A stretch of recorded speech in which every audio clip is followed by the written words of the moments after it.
Okay guys, I was able to attend to all the things I'm supposed to do in my class. Last week we did our IPC exit point and the program went so well. We concluded the week. In preparation for this week, which is our book week,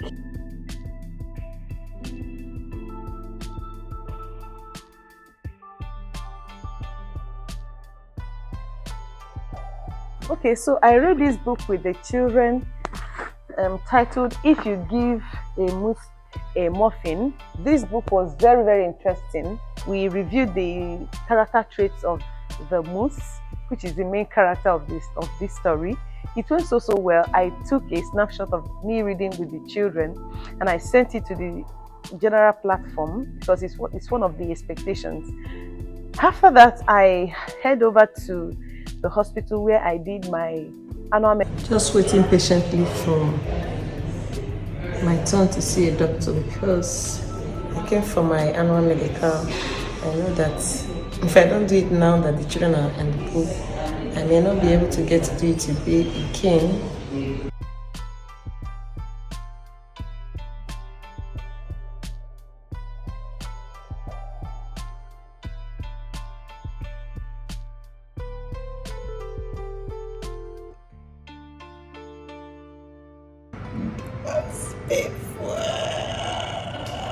I went over to the hospital where I did my annual medicals.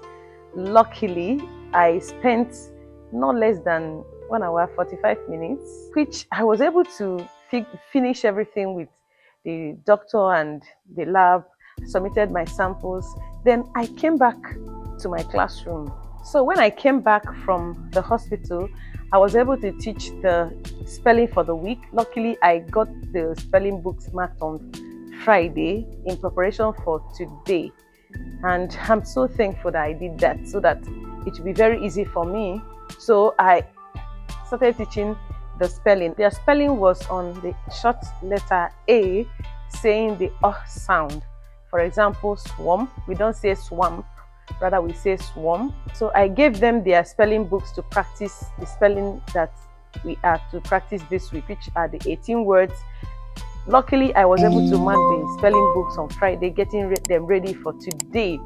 And they were able to write all the 18 words, practice the spelling a little bit in class, and took them home. They have 2 books. The first one is the dictionary meaning book, where they will look up for the meaning of the words. And then the next one is the spelling practice book, where they will practice the spelling and use them meaningfully in sentences of their own, applying the grammar topics they've been learning. So I gave them the 2. Also, in preparation for our book week, we are expected to each class present a 5 minutes presentation at the assembly hall, because for MP2 our assembly days are on Wednesdays. So each class is meant to do a presentation, whatever they want to do, at the assembly hall, and it's for 5 minutes. I just thought of what can I achieve in 5 minutes. So I had to relate with my partner teacher. So I and my partner teacher had an idea of creating a playlet with the class. And so at the assembly, each class is meant to spend 5 minutes. So with this class, we are going to spend 10 minutes.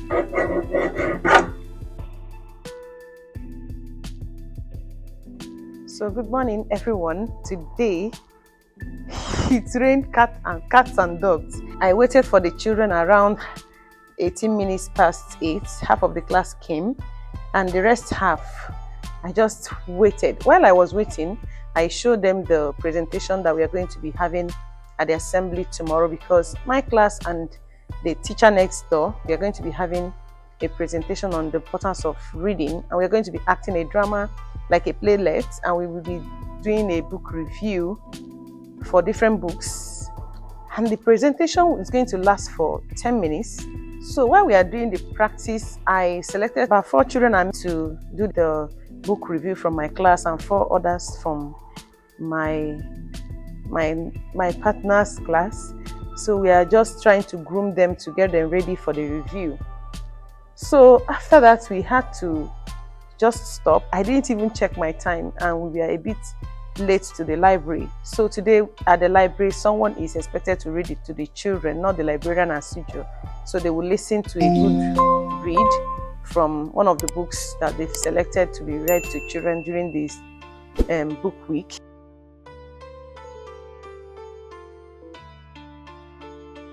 Because of the rain too, my assistant didn't come as early as she should. So we met her on the way and she took the children. So I am back in class trying to see if I can do some marking before they will get back to class.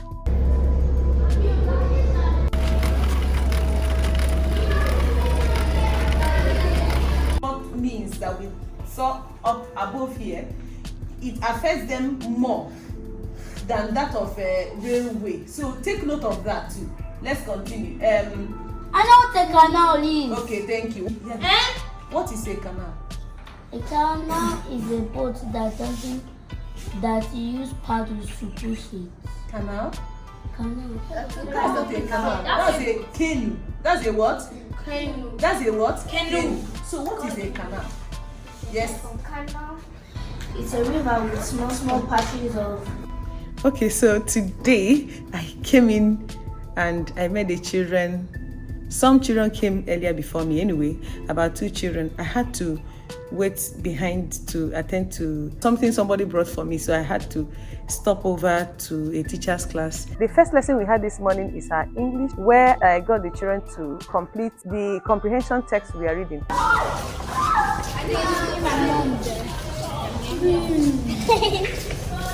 Sorry about the noise, the children are going home. So we read a book to them and they enjoyed it. On Wednesday was our assembly, and because it was our assembly day, we were meant to do a 5-minute presentation at the assembly. We started the presentation actually. Because of the series of presentations, we were unable to get through to the whole presentations that we planned to have. Because I paired with my partner teacher to do a presentation. It turned out so well, but we didn't get to the end of the presentation. So sad. A child there crying at some point, but it is what it is. Then on Thursday, be today, we took the children to the book fair because they are meant to buy books. The book fair schedule was shared on Monday with the parents. I sent a reminder again on Wednesday. This morning again, as I woke up, I had to send the reminders again, making sure that every parent at least must have come across the reminders and not miss out on the book fair. Luckily, before our time, I also sent another reminder just to make sure that all the parents are aware that they should come around. The reason why I did that is because over the years, I've noticed that if there's an event in school and some parents did not show up, most of the children will start crying, especially those whose parents did not show up. Just like yesterday, when the event was happening in the hall, some children took time to look through the number of parents seated there, and they didn't figure out where their parents were. They didn't find their parents, in fact. And they were crying, the tears was something else. So today, I didn't want it to repeat itself. I had to send the reminders severally to ensure that parents are aware of the timing and also make themselves available to ensure that no child cries today. Guess what? A child still cried because a parent didn't show up, but it is what it is. I had to help the child to stop crying in order for him to assess the last lesson for the day. They've already gone to their music lesson, which is what we have today, the last lesson for today. So on Friday is our book costume parade. The children are supposed to dress up in their favorite book character costume. So they're actually going to be doing a parade during our time. I'll show the timetable on the screen so you understand what I mean. So they will go on stage, dance, showcase their character costume, and then they will dance down. So it is just to crown the event. We usually use a parade to crown it up so that it will be a memorable one. Overall, it has been so busy this week. We've had a lot of activities to mark the book week, and on the part of the teacher is tasking, on the part of the children is interesting. It's a fun-filled week, and I hope the fun is going to continue as they read the books their parents purchased for them. So at this point, I'm going to stop rambling and then I'm going to attend to my marking. I have series of things to mark. I just want to ensure that all the markings are up to date so that I will not have any backlog that will last till next week. That's just my intention. After that, I'm going to be sending my lesson plan for next week, which we are going to be looking at some of the things that we didn't really get to attend to this week. I will push them to next week and ensure that my team are aware of those so that they will not also miss out on any of those. So I will be heading home for lunch, which I'll be spending 1 hour. After lunch, I'll come back and attend to some of the things that I'm yet to do. Today is Thursday, and Thursdays are our planning meetings. I hope that it's going to hold. Usually start by 3:30. That reminds me, yesterday I started my after-school activity, which is on sewing. It was awesome because the children, they are very enthusiastic. They are ready to learn, and even though it's a bit tasking, but they really put in effort. I believe that it's going to be like this till the end of after school activity this term.